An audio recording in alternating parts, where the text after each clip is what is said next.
everyone, and welcome to the inaugural video of Silicon Sounds. Silicon Sounds, audio for the rest of us. At Silicon Sounds, we pride ourselves in bringing you audio that hits well above its price point in both sound quality and in build quality. Today, for our first video, we're going to take a look at a prime example of this philosophy. This is the Topping a50s headphone amplifier. Topping, a very well-known ChiFi or Chinese hi-fi brand name, who've been producing quality products for years, and they've really stepped up their game in the last couple of years to produce products which are arguably some of the top in their field, in particular when it comes to their price category, and the a50s is definitely one of them. The a50s borrows its amplification topology almost directly from the A90, which is a much more expensive device, and uses it to great measure, and we'll go through that. It's a small form factor headphone amplifier. Build quality, once again, is solid. Very weighty for its size, not much bigger than maybe a pack or two, a pack and a half of cigarettes. On the front faceplate, we have the on-off button. It's actually a multi-function button. Push and hold to turn on, short push to switch between the two gain settings, which are included. By default, 0 decibels or 6 decibels gain for those headphones that need that extra push. We have a 6.35 millimeter jack, and there is a supplied 6.5 millimeter to 3.5 millimeter adapter. We also have star of the show, which is the 4.4 millimeter balanced output, as this 6.35 is single-ended. And we have the volume control. All aspects of this amplifier with respect to feel and build quality are top-notch. Nothing to complain. The volume control is very smooth with just the right amount of resistance. Feels very high quality all around. Turning to the rear, couldn't be simpler. We have a 15-volt DC in. We have right and left outs. Yes, this can be used as a preamplifier. And we have the right and left RCA in. There are no balanced in, so it's not truly balanced from front to back, but as we'll talk about later, there are definite advantages to the balanced output on this regardless. There's a supplied adapter when you order it, of course. For myself, it was for North America. It's obviously a convertible one, and this is what you get. So let's talk a little bit about specifications.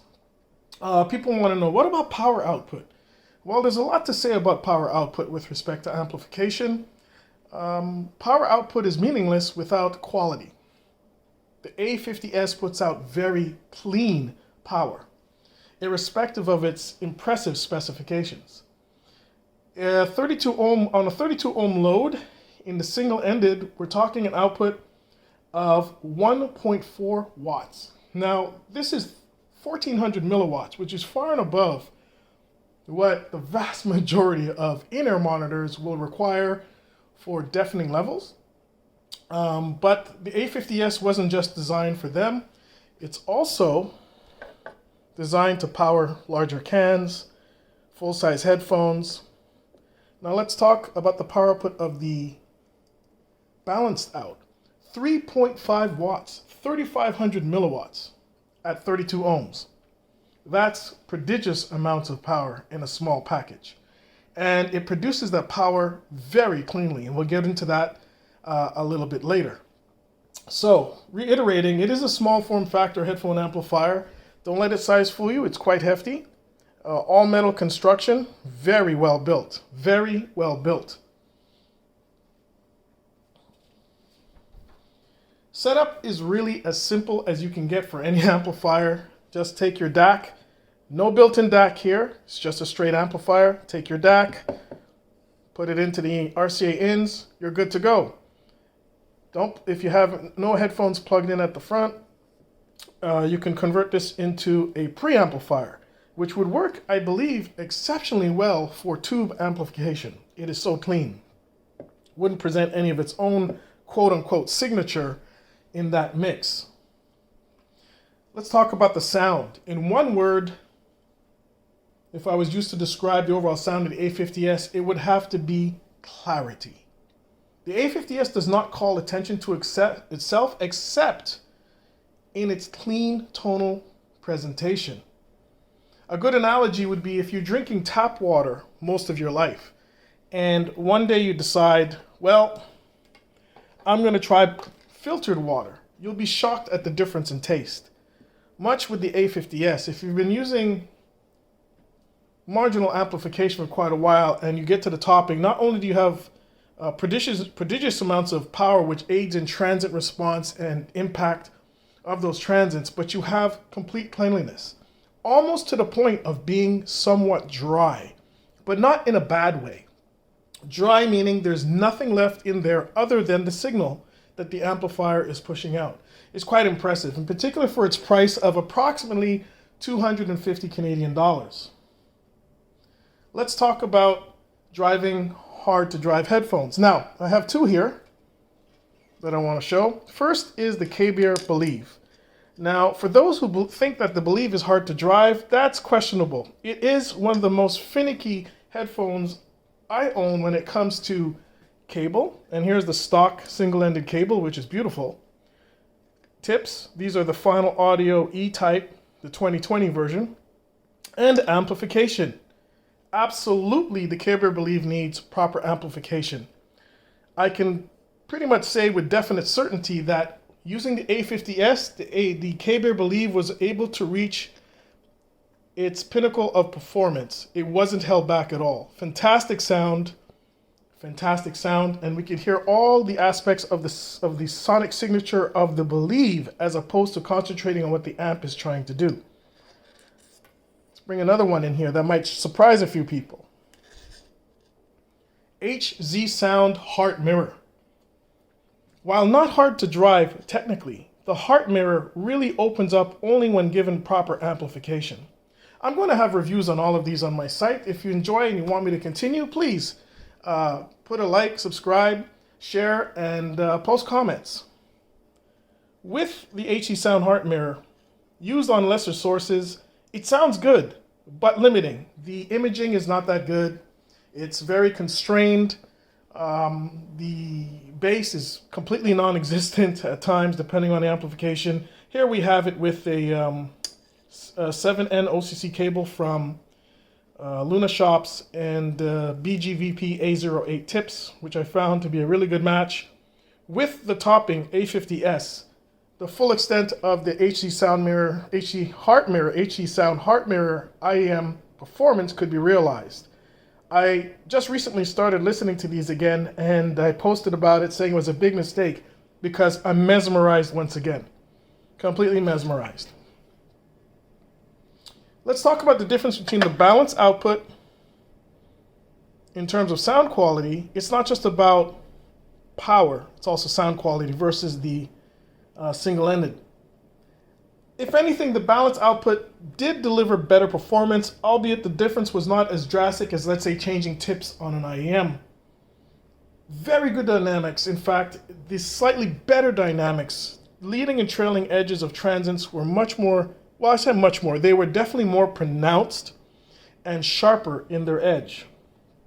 Impact of those transients, drums, were incredibly impactful, and even slightly more so on the balanced output. It's the presentation of dynamics which was the most different with respect of the balance versus the single-ended. I don't want you thinking that the single-ended output on this is no good. It is excellent. It is very good. But that just goes to show you how above board, above excellent, the balanced output is on this amplifier. High gain mode does add much versatility for those harder to drive cans or IEMs. Personally, I really don't see any IEM needing this, and some people say it sounds different and better. I myself just felt that leaving it at 0, I've tried both modes and most of my IEMs, and 0 seems to work quite well. Strengths and weaknesses. Nothing is perfect in this world, is it? There are strengths and weaknesses in everything. I would say that weaknesses are much less than the strengths. One thing I noticed is that with very sensitive IEMs, for example, the Wizard HE01, If I turned the volume all the way down while music was still technically playing, you could hear it very faintly in the background. So the volume pot never really shuts off, but this is something I've noticed in a number of different amplifiers I have, which I'll be reviewing. One thing that the topping did not suffer from noticeably was channel imbalance as the volume was reduced. On the Xudo, XDo, MT602, and the IFI hip DAC, this was definitely an issue, but with the topping, this issue did not really rear its head at all. With respect to operation, there was no overly warm to the touch. It wasn't warm at all.